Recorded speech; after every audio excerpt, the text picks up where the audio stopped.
Hi అండి, welcome back to my channel. ఎలా ఉన్నారు, ఏం చేస్తున్నారో కామెంట్ చేసి నాతో షేర్ చేసుకోండి. మీ అందరికీ తెలుసు కదా, నేను 7 శనివారాల వ్రతం స్టార్ట్ చేశాను అనేసి. ఆల్రెడీ 1 వీక్ అయితే కంప్లీట్ అయిపోయింది. ఇది సెకండ్ వీక్. త్వరగా లేచి 4 కల్లా స్నానం చేసేసి వచ్చేసాను అనమాట. ఇంకా ప్రసాదం అయితే ప్రిపేర్ చేస్తున్నాను. ఈజీగా అయిపోతుంది. పాల పాయసం అయితే ఎలా పూజ చేసుకోవాలి సింపుల్గా వర్కింగ్ ఉమెన్ అనే వారికి ఈ వీడియో అనేది చాలా యూజ్ అవుతుంది. ఫస్ట్ టైం నా ఛానల్ విజిట్ చేస్తున్నట్లయితే please to like, share and subscribe. సింపుల్గా పాల పాయసం ఎలా చేయాలంటే కొద్దిగా ఆయిల్ ఆర్ గీ వేసుకొని డ్రై ఫ్రూట్స్ అన్ని ఫ్రై చేసుకొని పక్కన పెట్టుకోవాలి.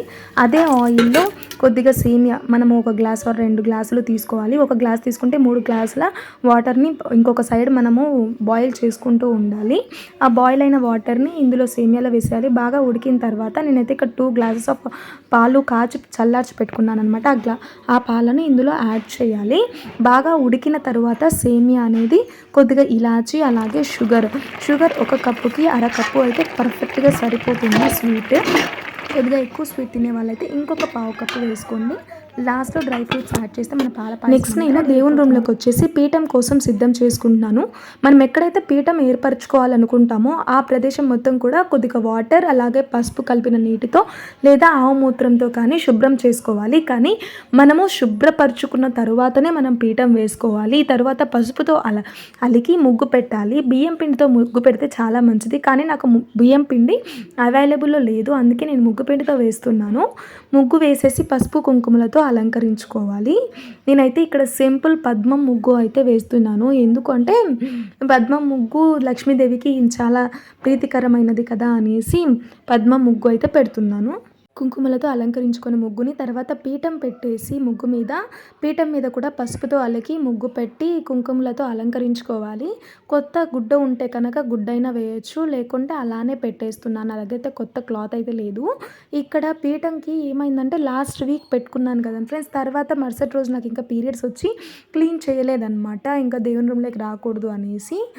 సో అందుకే అలా బ్లాక్గా అయిపోయింది. ఇంకొక పీఠం పెడదామంటే లేదు, అందుకే ఇదే పీఠం యూజ్ చేస్తున్నాను. క్లీన్ చేసినా కానీ అది పోలేదన్నమాట. ఇంకా అలానే ఉంచేసి నీట్గా కడిగేసి పసుపుతో అలికి ముగ్గు పెట్టుకున్నాను. తర్వాత మీ దగ్గర ఏ వెంకటేశ్వర స్వామి ఉంటే ఆ వెంకటేశ్వర స్వామిని పీఠం మీద ఉంచుకోవాలి. వీలైనంత వరకు క్లాత్ కూడా వేసుకోండి. నా దగ్గర అయితే క్లాత్ లేదు, అందుకే ఇలా పెడుతున్నాను. తర్వాత దేవుడికి కూడా గంధము కుంకుమలతో బొట్లతో అలంకరించుకోవాలి. తర్వాత మనం ఏదైతే పండ్లు పెట్టాలి అనుకుంటున్నామో ప్రతి ఒక్కటి కూడా 7 చొప్పున పెట్టాలి.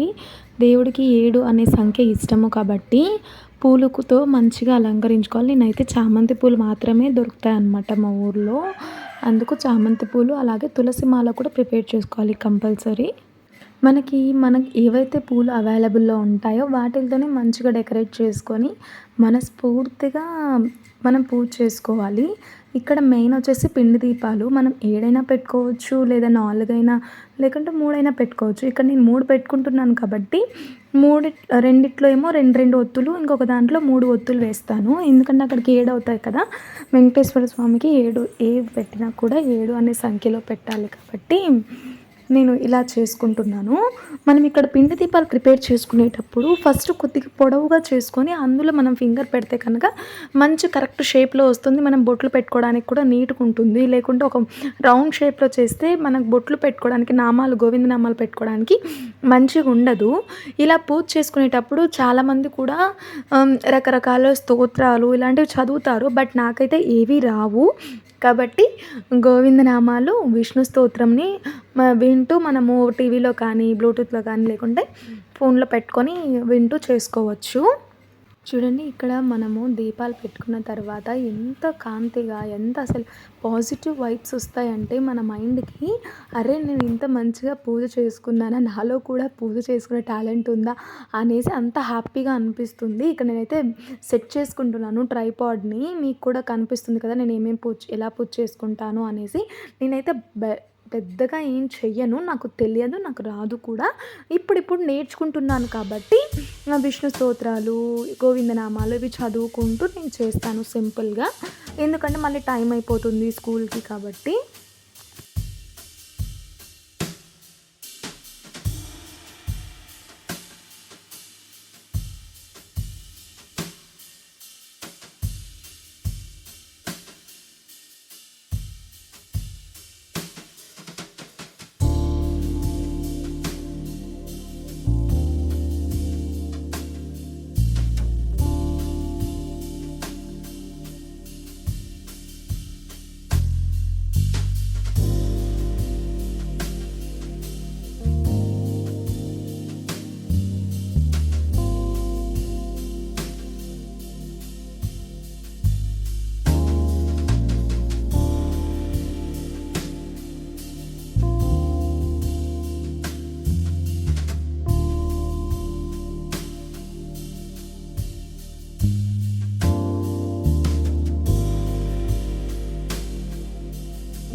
ఇదేనండి నేను సింపుల్‌గా పూజ చేసుకున్నాను. నాకు ఏమేమి స్తోత్రాలు చదవాలి అవన్నీ నాకు తెలియదనమాట.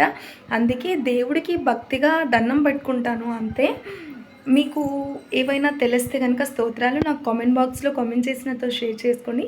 నెక్స్ట్ టైం ఖచ్చితంగా ఆ స్తోత్రాలనైతే నేను చదువుతాను పూజ చేసేటప్పుడు. ఈ వీడియో కనుక మీకు నచ్చినట్లయితే మీరు ఎప్పుడైనా 7 శనివారాల వ్రతం చేశారా? నేను ఏదైనా మిస్టేక్స్ చేస్తున్నానో కామెంట్ చేసి నాకు తెలియజేస్తారని ఆశిస్తూ బాయ్ బాయ్.